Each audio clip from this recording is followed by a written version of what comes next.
Alright, fiddle with the camera shop for 5 minutes. Let's see if I can do this. Right, I'll put the tape. So I do have duct tape, a knife, donor. Food Network alums, James Beard Award winners, and acclaimed restaurateurs. For example, they have a shrimp and chorizo paella by chef Jose Garces, a Moroccan chickpea tagine by chef Lena El Kousi, and a red wine braised short ribs with a carrot puree by chef Marc Forjon. Enjoy restaurant quality food for less. Subscriptions start as low as $11 a meal. Plus, they're delivered fully cooked, so you just need to heat them up. Even more convenient, you don't even have to fret over which meals to choose each week. Just input what diet you're on, what ingredients you're allergic to, or what ingredients you just dislike, and CookUnity will choose for you. Go to cookunity.com/tech50 or click the link in the description, use our code TECH50, and you'll get 50% off your first order of CookUnity meals. Now, Quick Bits, those are out there somewhere. That's why we have to wait for them to arrive. Oh, God. I feel them coming! Internet Archive's The Wayback Machine suffered a data breach this week, affecting 31 million users. Visitors to the site were cleverly able to piece this information together thanks to a JavaScript alert created by the hacker directing 31 million people to Have I Been Pwned, a site specifically designed for checking if your email address was in a data breach. Are they detectives? While this is terrible news for the Internet Archive and also millions of people, it's pretty great news for Fidelity Investments. It reported a much smaller data breach the same day the Internet Archive went broke. The best way to hide corporate incompetence is comparison. Instagram and Threads moderation has started driving away users due to multiple baffling decisions. Deleting or restricting accounts for linking to articles with controversial topics, locking accounts for joking about wanting to die, and instantly removing posts mentioning saltines or Cracker Jacks. Instagram and Threads boss Adam Mosseri has addressed the issues, claiming that human moderators were responsible for the takedowns, not AI. Are they, though? So multiple people's Instagram accounts were deleted for being under 13, even when those people uploaded IDs proving otherwise. And that sounds like some robot shit to me. A software engineer learned he was being dumped from an AI text summary. Nick Spreen was using the Apple Intelligence beta on his iPhone 15 Pro when it summarized a breakup text from his now ex as no longer in relationship, wants belongings from the apartment. It was also his birthday. But that's not really the AI's fault. It just sucks.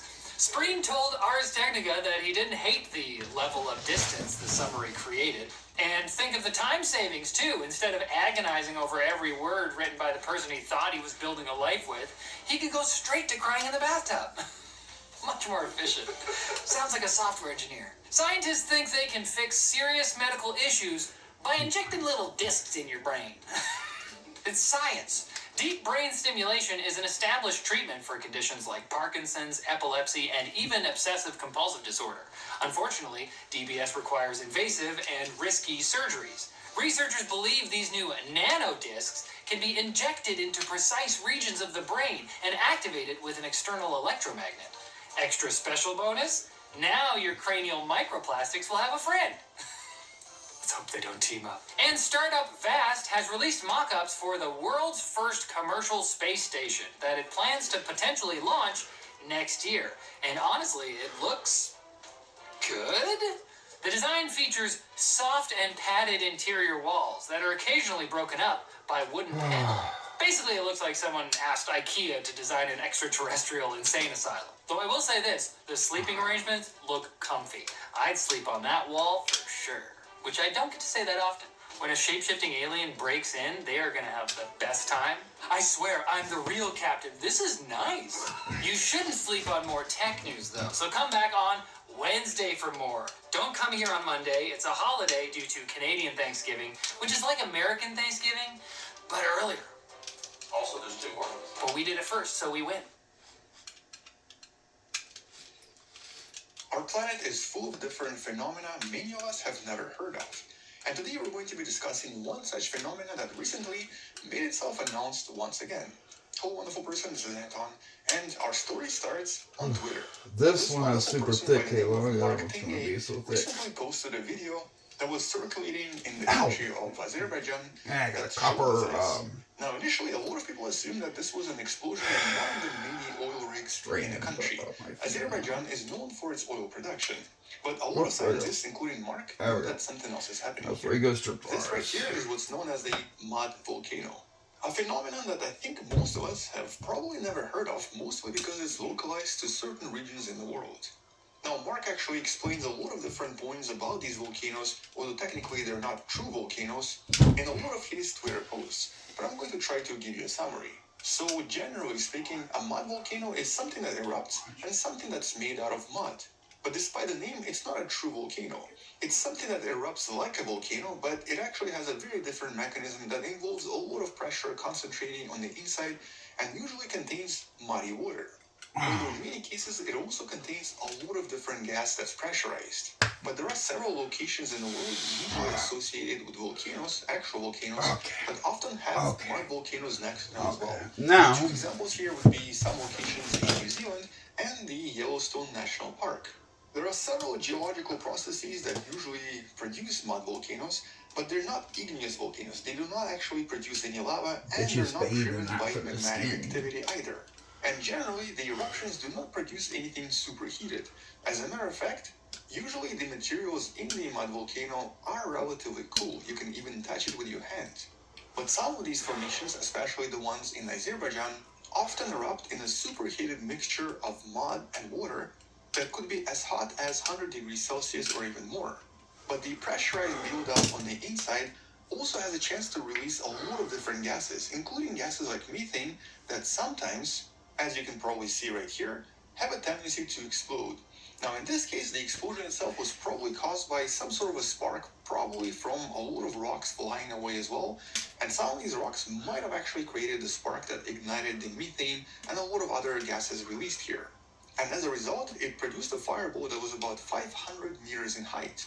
And in general, even smaller mud volcanoes have a tendency to sort of set on fire and remain lit for a very, very long time. But because this was such a huge explosion, the initial assumption was that it was either an oil rig exploding or possibly even an attack. But this was of course not the case, especially because something like this in exactly the same spot happened back in 1958 as well. It was also around 500 meters in height and produced just as big of a fireball as it did right now.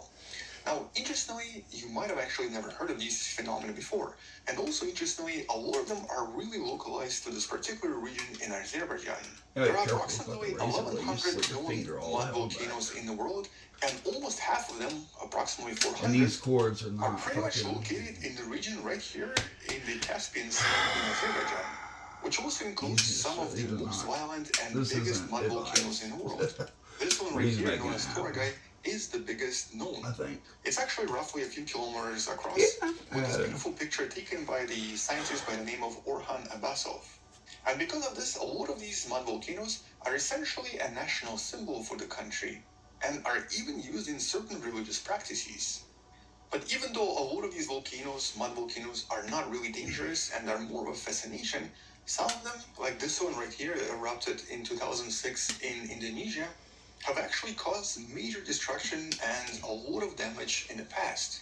This particular mud volcano eruption is known as Lucy, or Sidoarjo mud flow. And even though it started back in 2006, it hasn't stopped erupting since, dramatically transforming the entire region where it's Christians located, pray about weather and stuff. Huge formation in the middle of an area weather where is there massive, used to be and a town. Now, today your it's little expected it's going impotent to God be with no erupting chance for of possibly changing 20 weather, and years, then maybe a little bit less, but it's not going to be stopping anytime soon. But because this is not a lava eruption but a mud eruption, it ends up producing a lot of different mud flows, which, as you can see in this picture, can be very so I destructive. asked him about the This ended up polarization. displacing So I'll start approximately with what we 40,000 know. people that used to live here, and unfortunately there were also some fatalities. But luckily for us, nothing major happened here, except for the explosion itself. But because this happened so quickly on July 4th of 2021, American Independence Day, I guess, it's still not entirely clear exactly where this happened. There were some potential reports of a sudden heat wave coming from this region right here, reported by NASA satellites, but it's still not entirely clear if this was something entirely different. The most likely location being this little island right here, located not so far away from the capital of Azerbaijan, Baku. So that's basically what we know about this so far. But there's one more important reason I wanted to talk about this. Something in regards to Mars. A few years ago, the scientists also realized that several interesting features on Mars also seem to resemble mud volcanoes, with a lot of features that were identified resembling something that we usually find in places like Azerbaijan. Place your bets, place your bets. As a matter of fact, today a lot of scientists suspect that Mars used to have mud volcanoes as well, and some of them were huge. And that's of course extremely important if this was true. That would imply that Mars had a lot of geological activity in the past, and a lot of it involved liquid water. At the same time, there were probably also natural gases. And on Earth, at least, a lot of these natural gases are generally produced by some sort of bacterial life. So there are a lot of different questions that could be potentially answered if we were to investigate these ancient mud volcanoes on Mars by using some of the future probes. And since many of these Martian mud volcanoes also appear to be way bigger in size, with so many different ones located over the years, it actually does provide a very interesting opportunity to study this in more detail and possibly discover something absolutely incredible on Mars as well. So very recently, I was looking around the internet when I discovered that somewhere in Iceland, a group of entrepreneurs from the company known as Climeworks started the largest carbon capturing plant in the world. The facility whose only purpose is to try to capture as much carbon dioxide from the atmosphere as possible, and then send it really deep into the ground and convert it into some sort of a mineral. But around the same time, I also discovered several papers on the very interesting historical events that happened roughly around 55 million years ago that actually sort of transformed our planet. Hold on a person. Today we're going to be talking about this particular event and what the scientists have recently discovered about one of the most dramatic climatic changes on the planet that released so much carbon that it actually increased the temperature on the planet by roughly around 8 degrees. The event that was so dramatic that if you were to compare this to the average temperature on the planet, don't let the building inspector. I don't know. I can't. I have to put an advisory warning about it. Don't do this, kids. I'm not sure. And this is now just a busted lamp that Romana fucking.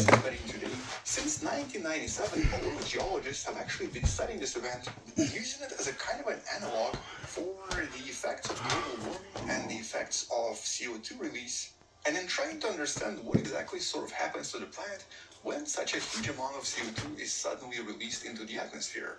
And so, in other words, as you probably have guessed, this is another climate change video. But this one has a slight twist. It's not a negative. The fucking outlet is on the ceiling. I could have made it longer arbitrarily.